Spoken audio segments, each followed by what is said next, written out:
I asked Gregg Wilkerson if he'd come speak today, and he was gracious enough to say yes.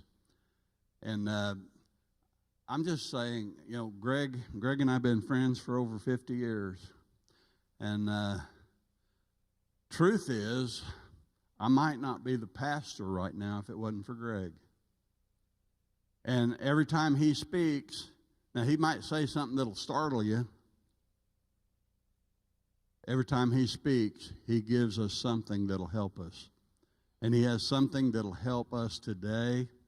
I'm just telling you that ahead of time so that you'll tune in and pay attention, because the Holy Spirit wants to bless you. How many ready to receive a blessing? How many ready to receive a blessing? Gregg Wilkerson, come.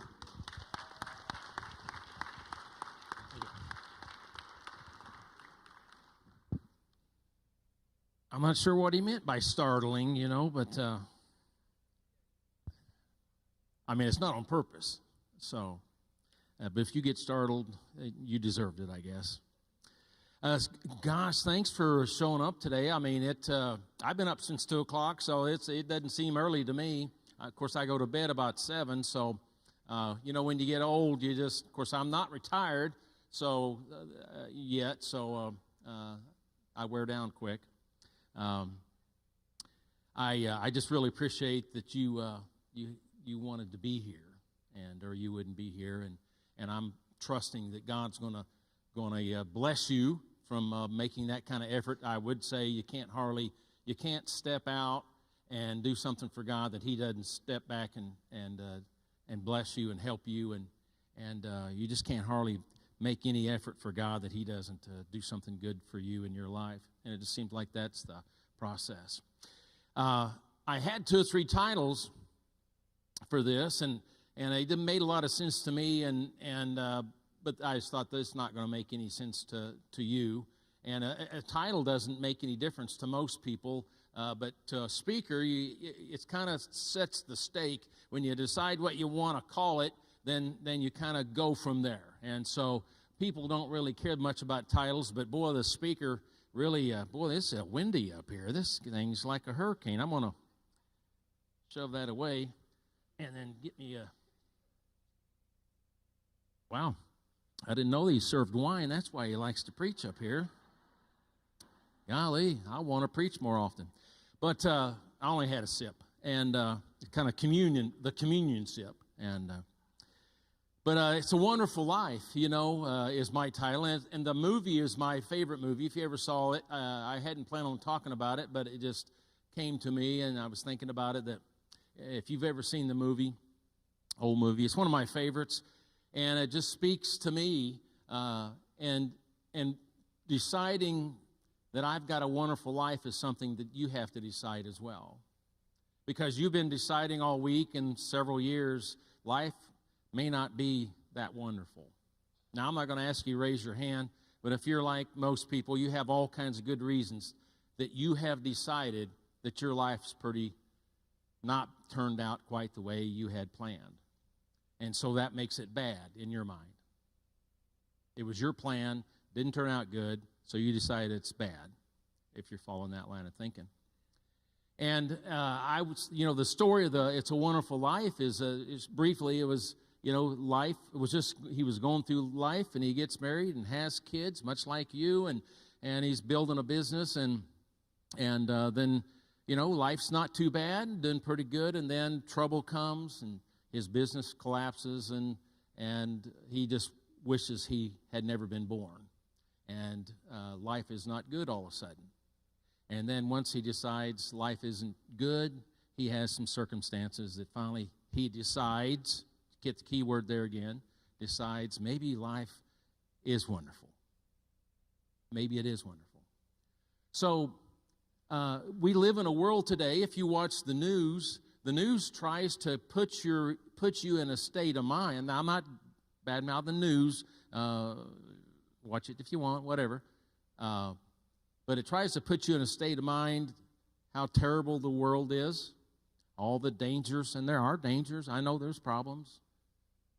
But in really probably about 17 minutes of this 30-minute newscast, they're spending all this time telling you how bad life is.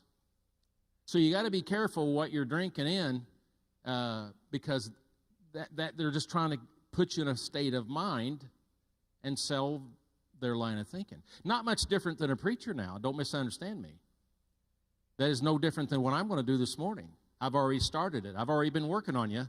I'm trying to put you in a state of mind, not in a bad way, but to move you away from whatever's been going on with you and start getting you to consider maybe things could be better.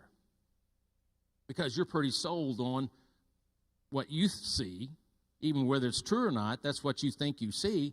And so your feelings and emotions in your life, you're just never going to, the thinking of, well, prices are going up. They went up 20, 30%. Man, it's getting bad. I can't hardly buy my cigarettes and beer anymore.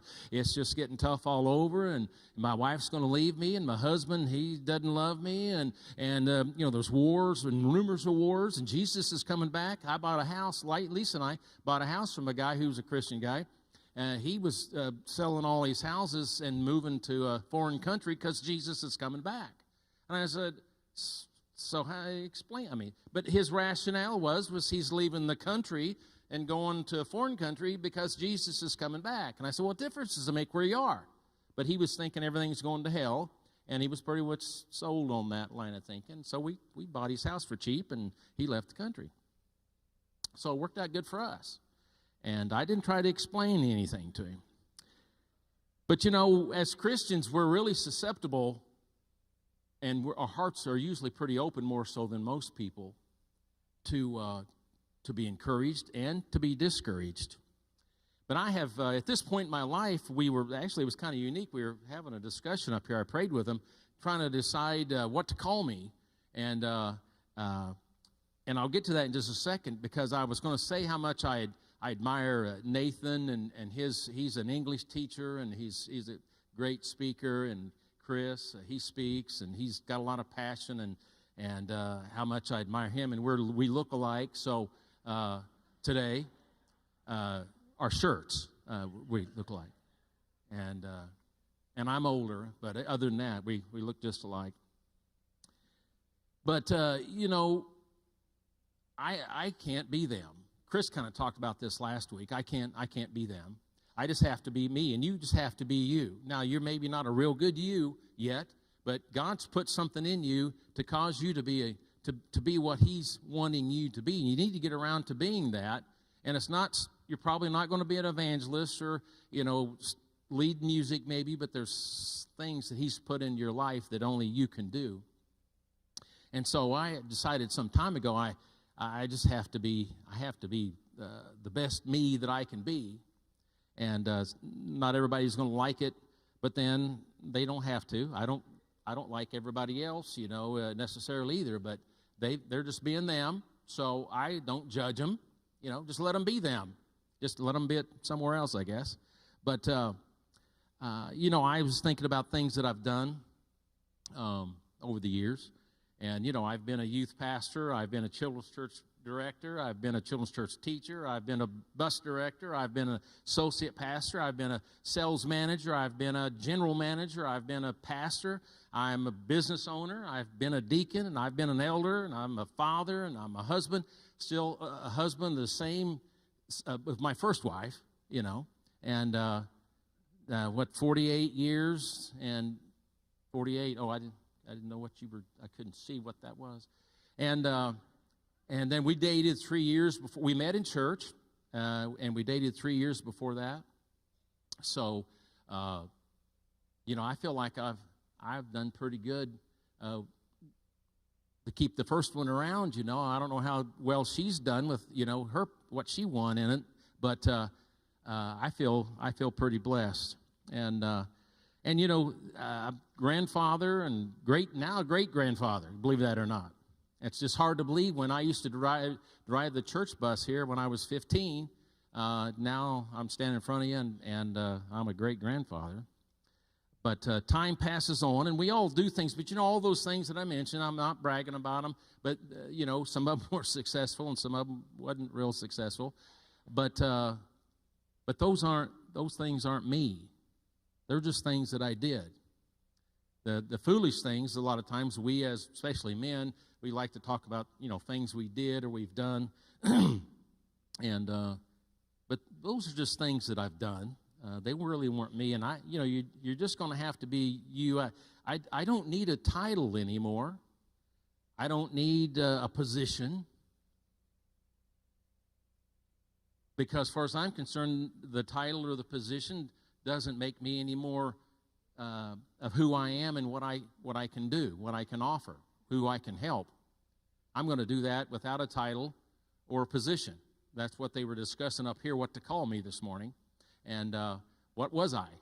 And that matters to some people. It brings some people security when you give somebody a title. It's, oh, you're the president, or you're somebody. Well, we need to be somebody, not be just named somebody. In my opinion, a lot of Christian people. Well, I go to church and I give a lot of money and I do this and I do that. I sing in the choir and I do this. And those things are all well and good. But who are you? Is there something good going on inside of you? And I'll speed up here. I just need to get you in the right state of mind. And But Moses was told, God told Moses, he said, go to Pharaoh and tell him to let my people go. And Moses said, this kind of sounds like what we would do. Moses said, well, I just can't go up to Pharaoh. He's an important guy, and tell him, let my people go. I need to tell him who sent me. And so God says, well, tell him that I am sent you. And Moses said, well, that'll work. And so he went to Pharaoh and told him, let my people go, that I am said to do that. And so again, I would just say that that's what I'm saying to you today as I begin here, that we are who we are. We're not who everybody else thinks we are. We know what we're hiding. We know what's going on inside of us. And you and God know what's happening.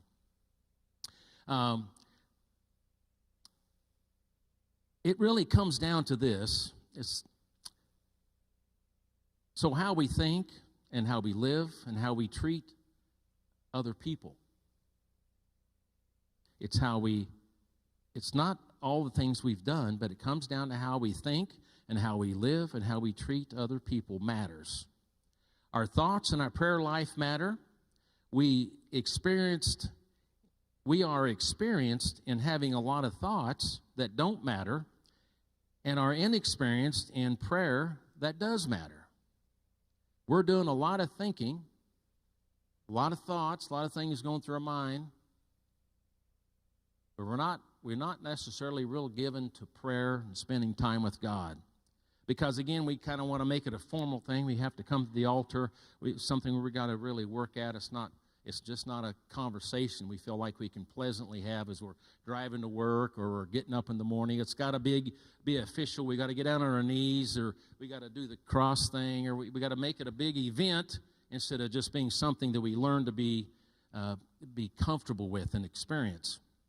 If you would, I'm going to look at John 10:10, and may have to put my glasses on, but I'll try not to. My other glasses. I got 3 or 4 different kinds I have to wear. John 10:10, a verse you already know, says, the thief comes only to kill, to steal, and to destroy, and I have come that you may have life and have it to the full, is one translation.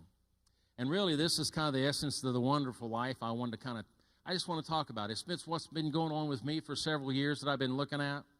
And I want to tell you that the devil is a taker. So what's the devil do? He takes. So when you're taking, who you like? And, some people have opinions of what taking is. I mean, when you're doing it and you're being selfish and you're taking, you're not being like God. Now, we've all been there. I won't spend a lot of time on that. I think that's pretty clear. But Jesus went on this, or John, yes, and Jesus said, but I have, and the devil wants to destroy you, and a lot of the times he destroys things is in your mind and in your heart and your relationships And in your mouth, is where he destroys things. But Jesus said, I have come that you might have life. Well, why in the world did Jesus come? He came for you to have life and have it more abundantly. Now, I want to change or add a few words here. What if we change that? He came so you could experience life and live it to the full. You're going to experience life. He wants you. Jesus came so you could experience life. Not just have life, but experience life and have it to the full. Now, if I was to again ask you to raise your hands, and I'm not, how many would say they have a full life? I'm not trying to be negative, but who would in your own mind and heart say, life's just been pretty darn good to me? Life, I wouldn't want to be dead anywhere. I'd soon be alive. Now, we know when we pass on, we're going to be with the Lord, and I think that's a good place to be. But right now, we're still here. And time is short for some of us. It's getting shorter all the time. And you have maybe yet decided that life is pretty good for you. Well, Jesus said, I want you to have life, and I want you to experience life. And I want to, again, give you a frame of mind that I want you to start thinking about maybe life isn't just something to be lived, it's something to experience. Your experience. Life is going to go on whether you're experiencing it or not. In life, it just don't wait. It's just, it's just like my wife gets mad at me because we'll get out of the car and I'll just start walking because I thought we were going in the church or wherever, and all of a sudden she'll yell at me, so, well, you just walked off and left me. And I said, I didn't walk off and leave you. I thought we were getting out and we were going in. I thought that's what we were doing. But I was accused of doing that. Now, when she walks off and leaves me, I don't, I know she'll come back sooner or later. So she knows where the honey is. So anyway, what is your experience in life? What is your experience? And I know that's kind of a deep question, but it's a pretty simple question. If you would answer it quickly, what would be the first thing come out of your mouth? Is your life kind of like Thanksgiving and you just eat and eat and eat till you're about to vomit and take a nap and, man, you're just full. Man, life is good at my house. Or are you on a diet? Or are you eating non-nutritious, just food that's not helping you a bit? Are you trying to hurry through life so you can get to the end? And you just think about how silly that is, but that is kind of how, we read a book to hurry up and get through it, or we see a movie so we can hurry up and get through it, or we, whatever it is, and I get that. And is it possible that we're doing that with life? Terry, is this loud enough for you? Terry, is this loud enough? Okay. Terry told me to talk loud and fast, and Stan told me to be quick and short, or short and quick, one or the other. I don't know which one.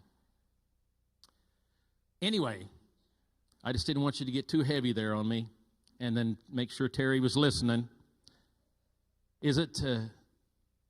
Are you trying to hurry up and get to the end? When you get to the end, everybody's going to cry. And you'll look back and say, I wish I had done this, and wish I'd done that, and wish I'd went there. And so before we get to the end, maybe we got to live a little bit. And as we're living, I'm not talking about, doing crazy, stupid things. I'm just talking about loving somebody, helping somebody, enjoying yourself, holding somebody's hand, giving somebody a kiss. Whatever it is that you can do, that life is good at your house. Because you decided this was a good life. Are you with me? Well, as long as if you need to take a nap, it's okay. Is there any joy and peace and happiness in your full life? Is it full? Is it abundant? That's what Jesus wanted us to have. That's why he came. So while he came to build the church and raise the dead and heal people, yeah, but he came so you could have life and enjoy life to the full. And he glories in a full life. He glories when you're smiling and happy and hugging and faithful and grateful. You know, grateful is the shortest lived emotion. I don't know how they know that, but it's fact, so you can't dispute it. Somebody said it. That you're praying and asking God for things, and he finally gives it to you, and then, 5 minutes later, you're asking him for something else. You don't want a used car, you want a new car, which is okay. Well, why don't we look at 1 Peter 4, 1 and 2. Man, well, Greg, at my place, it's been hard, and that's okay. Therefore, since Christ suffered in his body, I can't read that there. Hang on. Arm yourself with the same attitude. Arm yourself with the same attitude as Christ, because whoever suffers in the body is done with sin. As a result, they do not live the rest of their earthly lives for evil human desires, but rather for the will of God. Life doesn't really ask you. Life just comes at you, and some things are hard. It said, well, Greg, I thought you were wanting it to be like a howdy-doody. Everything's just, we're partying, enjoying, and things. And that's where I would prefer to live. But sometimes Jesus tells us it's not always going to be easy.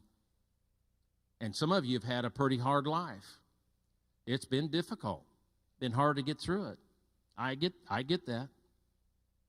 Sometimes we do suffer in life. Let's look at John 16:33.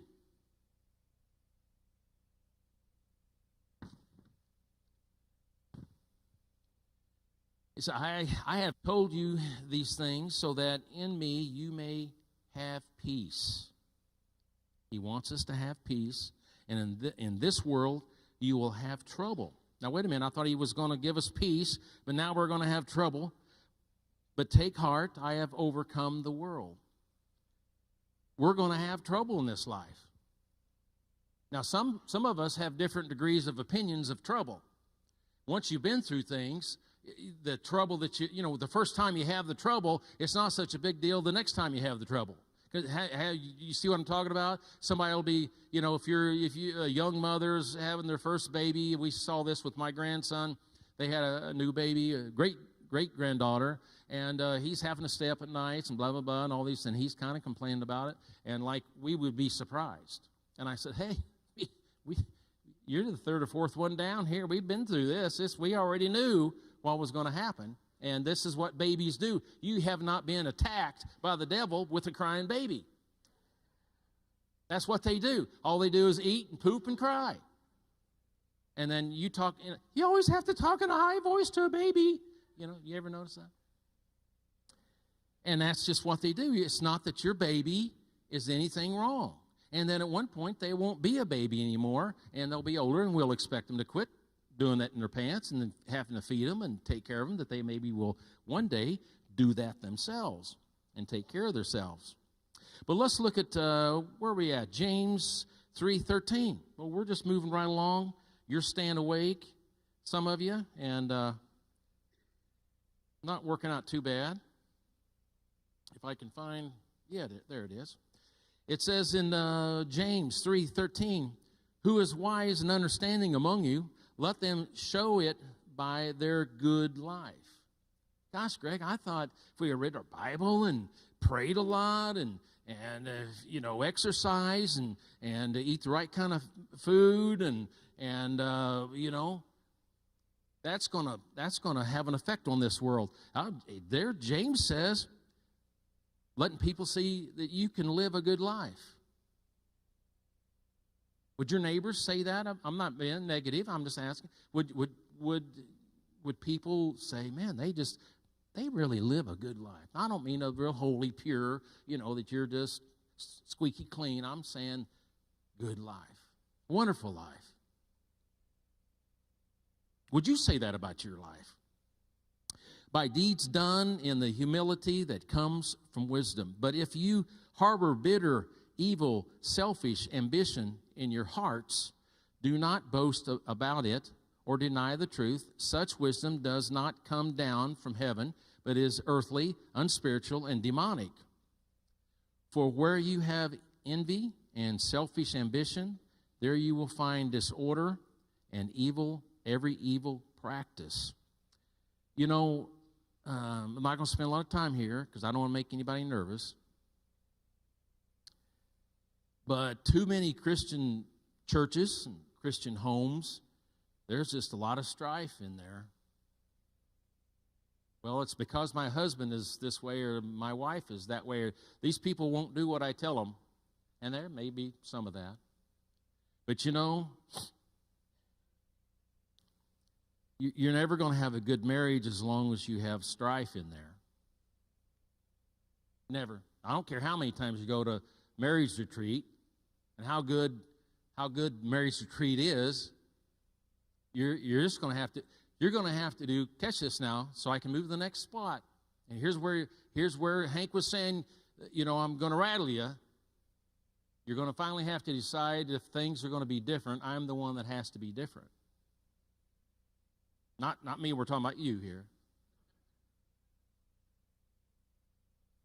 So, well, yeah, but no, I know she did something, he did something, but if you want to stay married and in a relationship, if you want to stay in a church, you're going to have to quit expecting more from them than what you're willing to do.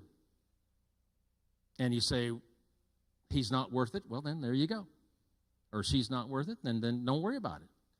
But if that's what your heart is, if you want to be, Jesus is in us, the Holy Spirit is in us, but if you want to, I hate this phrase, but I'm going to use it anyway, close to Jesus, and you got to get some of you out so he can get some of him in. Something's got to go. Something's got to die so something can live. That's the way things change. You finally grow up and you look at it and you open yourself up to the Father and say, God, this is dangerous, but just jump in there, man. Just look into my heart and change me now. Show me. Show me. Show me. Well, Galatians 6, 9, and 10.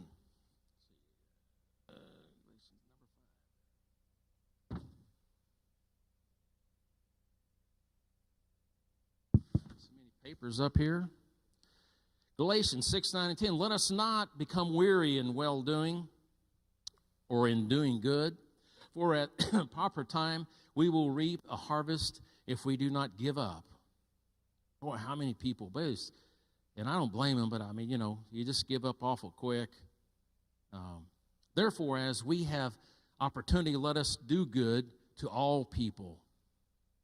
Well, wouldn't it be, Pastor, quite a testimony if in Joplin, Missouri, it was known that Central Christian Center they're just so good to people. Even to those that don't believe and they're lost and heathen and serving other gods or whatever it is, we don't necessarily have to buy their selling stuff to love them and to just do good to them. That's what Jesus has called us to do. Wouldn't that be neat if our church was known? Now, I do think that it is known for that, but I think we could probably do better. But if we are better, it's because I'm going to do better. Most preachers would say, well, if you'd do better, then we would be so good. They don't usually say, well, if I would do better. Amen? Yeah. Don't be weary. Don't get tired of doing good. You ever do that where you just get to the point where you tried to help some people and they didn't really think you were that wonderful and say thank you or have much gratitude or whatever, and usually it's your kids, but it could be anybody, and you think, well, I won't say what you had said. You know what I mean when I do this. Well, you just can't do nothing for anybody. All they are is a bunch of takers, and, and we just have to change our attitude. I paid the most taxes I ever paid last year. Now, I don't know if it was Biden. I don't know if I made so much money. I'd like to think I made so much money, so you think I make a bunch of money. But anyway, I could stand here today and gripe about how much taxes I paid last year. But the shocker was I had the money to pay it. I didn't have to go borrow it. See the difference there? I'm getting ahead of myself, but I'm running down, so I'm gonna do what I want to. And but how we think and the way we see things, I've been working on myself for some time, and in reference to patience, the other scriptures I'm going to read has to do with patience. That being patient is godly. Like I said, I'm kind of messing up. I don't have a real good plan, but I'm kind of messing up. But we don't think about being patient as godly. But the fruit of the Spirit, one of the fruit of the Spirit is patience. If you are operating in patience, then you're operating in one of the fruit of the Spirit of God. So I thought I had to have a cross and the big Bible. You do. You get to have all that if you want it. But when you operate in patience in this life, as you're walking through this wonderful life, and you operate in patience with people who've gotten your way, who are causing you to have to slow down or turn or move or whatever it is you're doing, you're operating in the power of the Holy Spirit. So it didn't feel like it. I know. That's because we don't like to teach that kind of stuff, because it's something you could do at home anytime. But we went on a trip with Kurt and Kathy, and we spent a week in Cancun and laid out on the beach and had a great time. All the food was good, everything was good. We enjoyed it. Spent a bunch of money to be there. How you do to get away from everything. And the women all kept looking at me. I had my shirt off a lot. Barbara, not really, but. Barbara always likes to pat me on the butt, so I just was talking to her. I knew she would probably, I can scoot over that way a little bit too if you want me to. Usually I just kind of walk by and kind of stick it out there, and she does the tap. But anyway, we had all this great time. Oh, and we got a good price. I mean, that's always important, right? At this point in my life, I'm not that worried about it. We just want to go and get away and have a good time. And we did. We are committed to have a good time, no matter what. Hear that? So, well, but what if there's seaweed, and what if there's rain, and what if Jesus comes back right in the middle of it? We're going to have a good time. It's just we're committed to that. Because we've been the other way, where the conditions have to be acceptable to have a good time. Because you created conditions that have to happen. So you had a condition when you got married that this is how a good marriage looks, and you'd never been married before. You don't even know what one was. And that didn't pan out. So you have deemed yours as not so great. Well, anyway, I get sidetracked. We're coming back, and you got to go through customs and all that, and there's like 1,000 million people that come in at the same time. Which is, I can't control all that. And so we get there. Fortunately, if we had done something, I won't go into it, we could have got through quicker. Kurt and Kathy got through quicker, and we've always hated them ever since that time. But and they got on the plane, and I told him to lay down in front of it until we got there, but he didn't do that. And so we literally we had a lot of complications, and then we literally ran through the airport. Lisa kind of hurt her knees, she's not a runner, and we get there, and the plane hadn't taken off yet, but the door was closed. And God knows if you close the door. And so we had an opportunity there to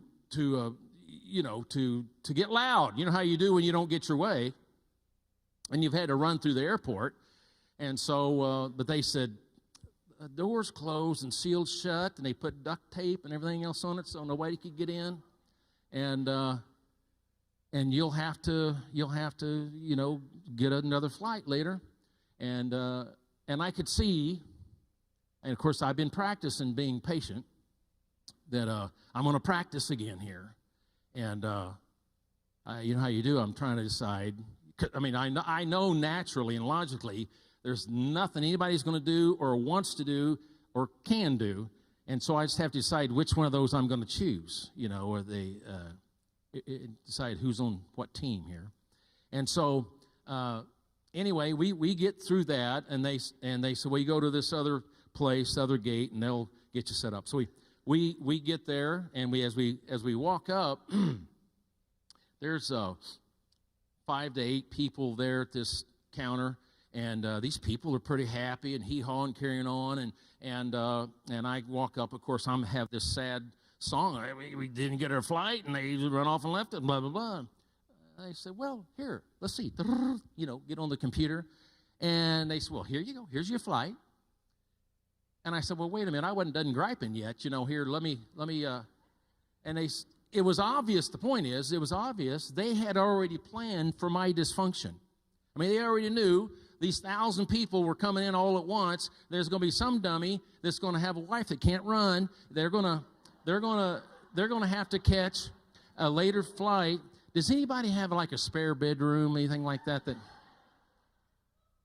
I have a spare bedroom, but anyway, I mean they were just real good about it. They said, "Oh yeah, Mr. Wilkerson, here you are, right here. We got your flight in 2 hours, and there you go." And they were all just giggling and happy, and I'm just thinking, I'm going to try to stay with it here. I'm still trying to be patient and be happy too. Just go ahead and be happy because there's nothing I can do about it. And so we just looked at each other, and I said, let's go eat. Let's just go eat. That's all you can do when you're struggling with your patience. You just one of the things you can do is go eat. And so we went and ate, and it was a couple hours, and our phones were dead, so we were able to charge them up because you got to have phones, and our flight happened at the right time. We got back, and here you go. When we got back, we could have spent the rest of our time talking about the plane trip or the vacation. That's what the devil does. And it's all because of our own actions.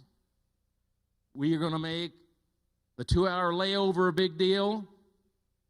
Like I don't have a lot of time in life or something, and 2 hours is some kind of crisis. Of course, we like griping, and people like to hear us gripe, right? Or we can talk about 7 days of paradise.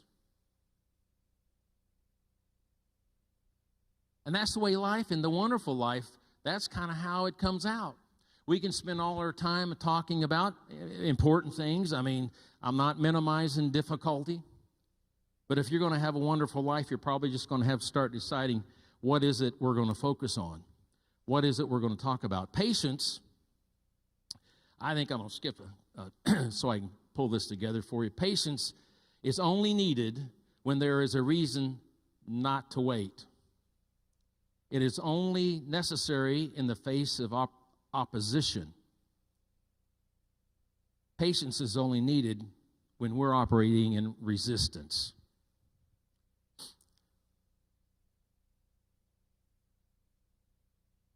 You're only going to need patience if they're not doing what you want. I mean, if you're not doing what I want you to do, then I'm going to have patience with you. If I would be okay, if my judgment was such that whatever you're doing is just what you're doing, I don't have to control you and deal with that, then I don't need patience. I'm losing a few scriptures here anyway. when I go to the bank, I don't like going through the drive-through. I do. I can go through the drive-through, but I don't like to. And I like to go in and try to help the people and visit with them a little bit, right? And and if I go into the bank and there's 5 or 6 people deep, well, I've learned I don't get mad. I don't gripe, and I just leave. I drive by that bank 14 times a day. I'll just stop later. I mean, it's like a blessing, a miracle for them, because whether it's just one less person that they have to wait on and everybody else can move along, and I don't have to work with frustration. But in trying to work with patience and grow there, because I want to grow. Hopefully you do.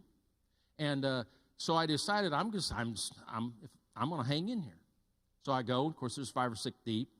And the first time, I'm being patient, but I'm not waiting well.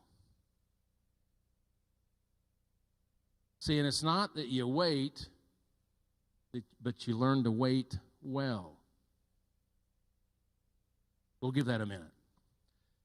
Okay, and I'm thinking,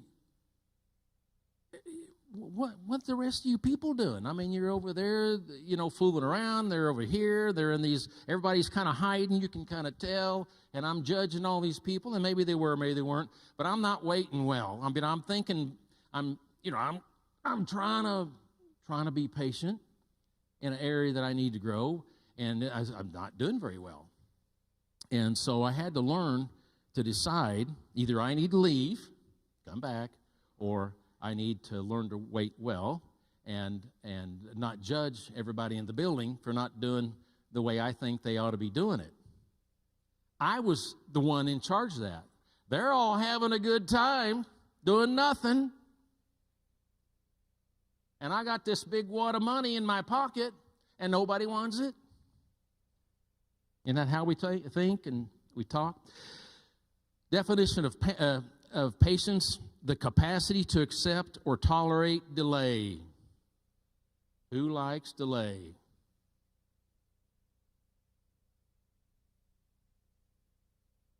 The capacity to accept or tolerate delay. Suffering without getting angry or upset. The ability to wait or to continue doing something despite difficulties, or to suffer without complaining. Oh man, I don't even want to read that. You're probably getting tired of hearing all this already. I'm going to need to quit. The ability to wait or to continue doing something despite difficulties, or to suffer without complaining or becoming annoyed. Even when you say annoyed, you kind of got to put that in, that twang in there. Annoyed. We try to show our annoyance to others, don't we? I mean, if we're annoyed, we want them to know it by the way we distort our face and our voice. Don't we? We do. Oh, you don't have to answer that. I know that. I know that.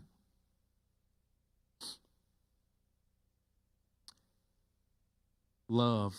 Corinthians 13, it's not in your list there. Corinthians 13 says, love is patient. I just want to love people. You want to be patient? Do I have to do both?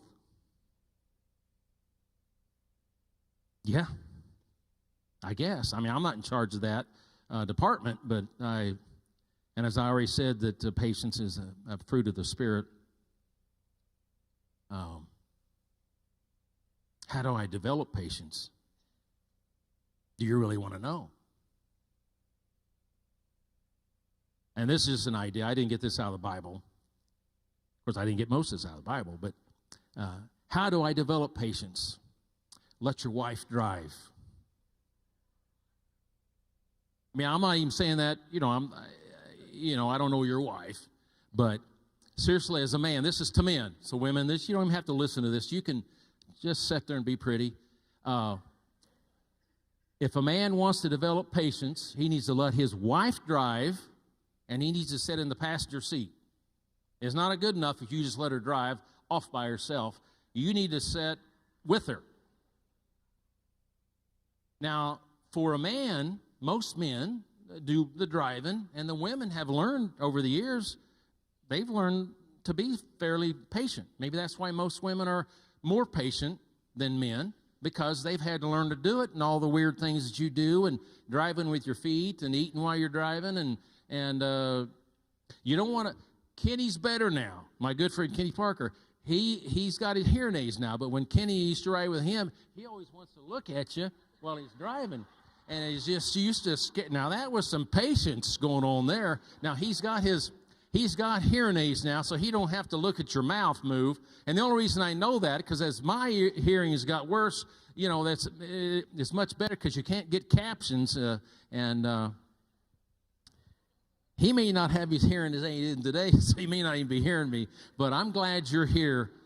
I am glad you're here. You may not be, but I am glad.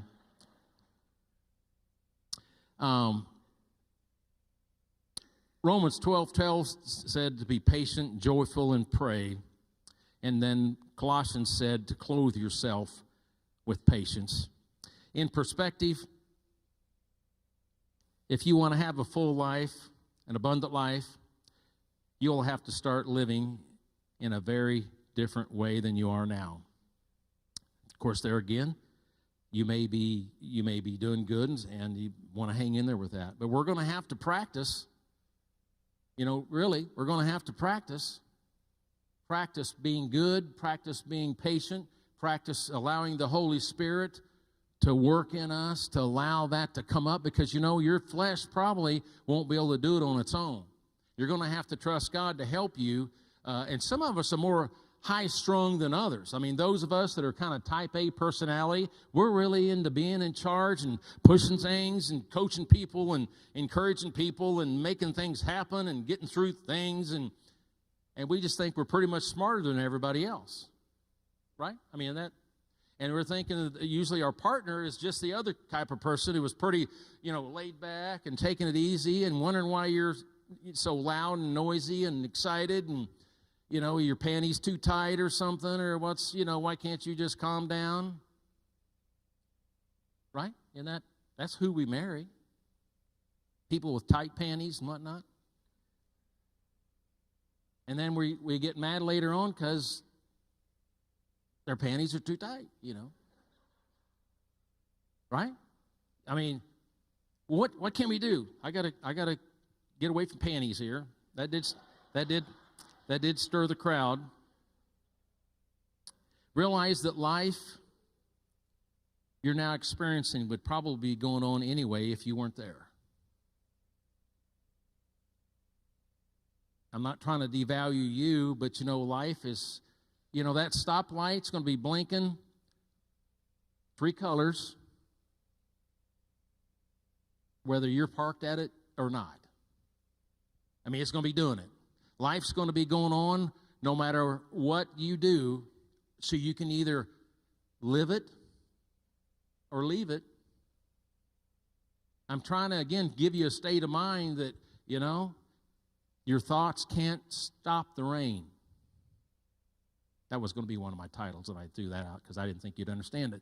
But your thoughts, you can think, why has it got to rain on my day off? Why is this got to be happening to me? I'm just being attacked by the devil, and I'm going to call the pastor and have him pray for me because it's just so hard. Because it's going to rain. That's what's going on in our minds many times. And it doesn't do a lick of good. Everything's not about you. You can't control everything. You're just going to have to learn to allow some things just to work itself out. The sun will come up tomorrow. You're blessed to see it. It's going to come up tomorrow, no matter how bad today seems like. It doesn't matter who died today, what went on, how much your heart aches, how difficult it is, whatever's happening. It's going to come up tomorrow if you're up to see it, either way. It's going to happen, whether you're there or you're not there. And that's how we can decide to have a wonderful life if we will decide to have a wonderful life. You know, there's probably other people watching you that think you got it pretty good. Well, but Greg, I went through a divorce. This happened and that happened and been sick, and we've had COVID and we've had problems. Yeah, but you seem like you do pretty good. Sometimes a view of ourselves, we downgrade, but other people are thinking, gosh, I wish I could be like them. Wish I could have what they have. And you think what you have is not much. But that's the gift of the Holy Spirit, is not giving people church, not beating the scripture over people's heads, but having a life that's worth living is Jesus in this world. And each of us have the opportunity to expose that to this world. And people are hungry for it. They're hungry. They're hungry. If you would pray with me, Father.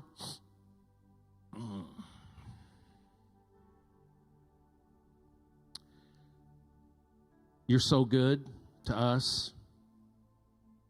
You've done so much in our lives.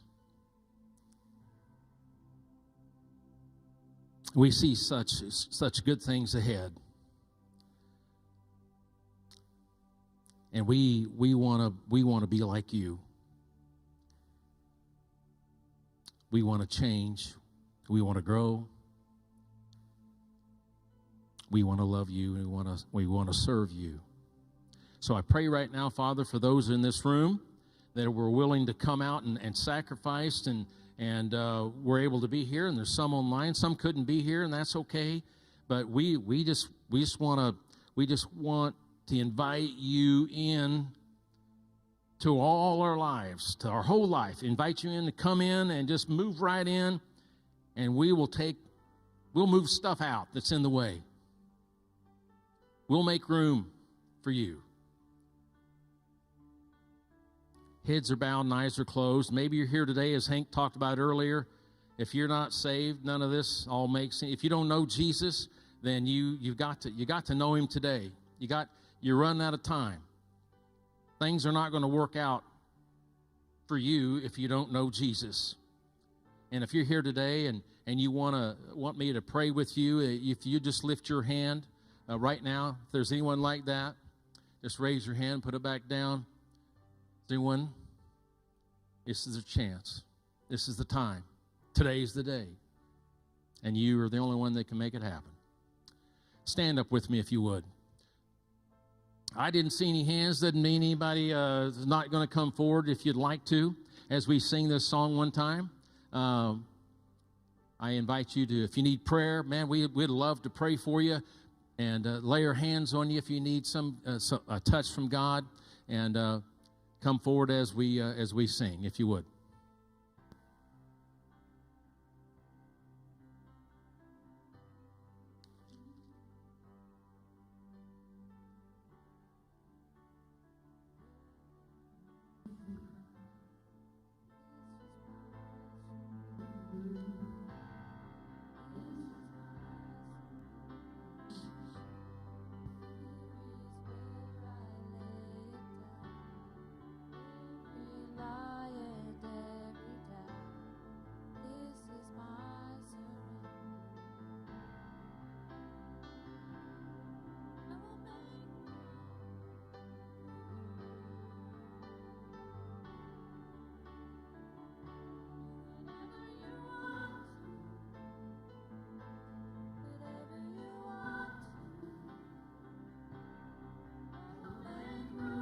If you need prayer, this is this time we'd love to pray with you. Minister to any needs that you have. Pray for others. Thank you, Father. Well, thanks for coming. We appreciate it. Thanks for getting up and getting around. You know, really, you're getting out early. You think about it. You came in early. You're going to leave earlier. So, see the blessing. You made the sacrifice. Now you enjoy the benefit. Thanks for coming. God bless you. We will see you next week, and soon Pastor will